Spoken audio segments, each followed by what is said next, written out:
A second day that Kenya is hosting African leaders and international organizations at the three-day African Climate Summit.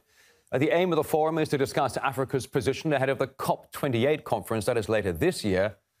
The Kenyan President, William Ruto, says the summit aims to discover the way the continent can move forward in a unified manner.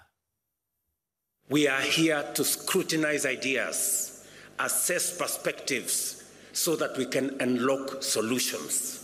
Over the next 3 days, be ready to be challenged in this dynamic ecosystem of dialogue and discovery.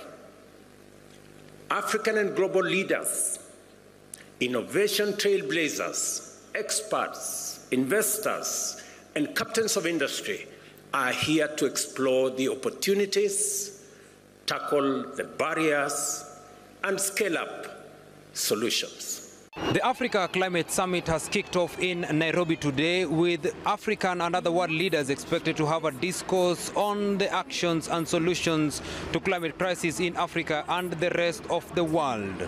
The event, which was officiated by President William Ruto, has seen over 30,000 delegates and over 25 heads of state also expected to join in. Now, Kenyans have turned out in large numbers, with having high expectations on finding long-lasting solutions to the climate crisis. However, there is a big problem on accreditation, with many now fearing that they might miss out on the summit. We shall be keeping you posted with everything happening within the three-day event. Well, as the African Climate Summit kicked off, hundreds of people took to the streets of the Kenyan capital demanding action on climate change. One group carried a sign that said, "Stop the neo-colonial scramble for oil and gas in Africa." Demonstrators called on world leaders to reduce taxes and increase subsidies for renewable energy sources. We know that we need a just transition for our communities and for our nations in general. But it's going to be hard if renewable energy is heavily taxed, if solar is heavily taxed. So if we want a just transition, if we want to massively scale up renewable energy across our communities and our countries, then we have to, increase the subsidies for solar. We want renewable energy now. We want sustainable energy in Africa now.